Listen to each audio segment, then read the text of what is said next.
안녕하세요, 축대입니다. 오늘의 선수는 우리나라에서 가장 뛰어난 수비수 중 한 명으로 꼽히는 김민재 선수입니다. 김민재 선수는 베이징 거안 소속이지만 현재 여러 빅클럽들에서 주시하고 있다고 하는데요. 스캔님께서 요청해주신 김민재 이야기 지금부터 시작합니다.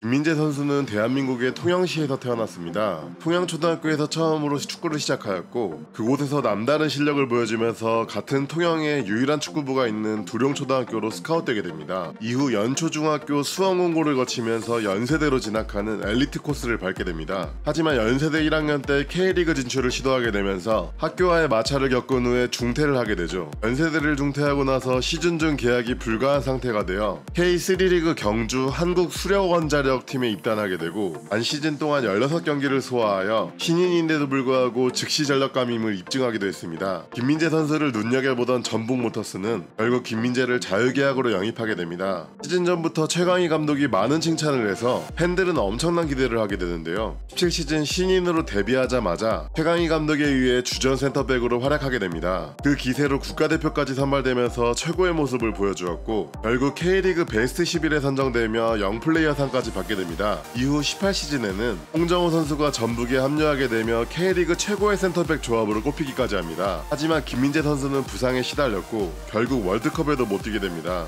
이때 부상만 아니었으면 월드컵 결과가 다르지 않았을까 싶습니다. 전북에는 김민재, 홍정호, 김진수가 부상으로 차례대로 쓰러지면서 김신욱 선수가 센터백을 보는 상황까지 오게 됩니다. 좀 망했었습니다.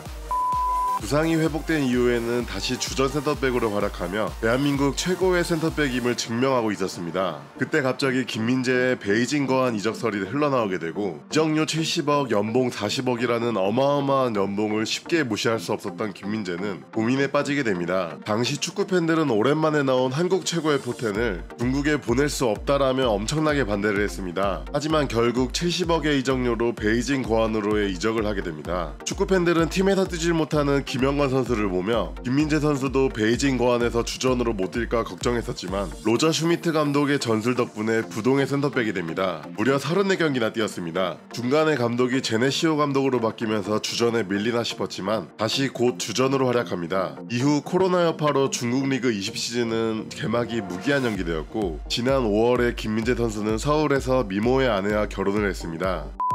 김민재 선수는 피지컬형 수비수로 불릴 정도로 엄청난 피지컬을 갖고 있는데 스피드도 빠르고 발기술도 좋아서 최고의 센터백의 모습을 보여주고 있습니다. 이제 25살인 김민재 선수는 지금 와포드, 에버튼, 라이프치히, 라치오, PSV 등의 팀에서 러브콜을 받고 있습니다. 하지만 베이징 거안은 김민재 선수를 쉽게 놓아주지 않을 것으로 예상되는데요. 200억의 이적료로 노리고 있지만 거안은 절대 팔지 않을 것처럼 행동하고 있습니다. 제발 유럽의 빅클럽으로 가서 한국 수비수의 계보를 이어갔으면 좋겠습니다. 해외 축구 볼맛이 더 날 것 같아요. 제발 이적 좀 해주세요. 지금까지 축대TV였습니다. 감사합니다.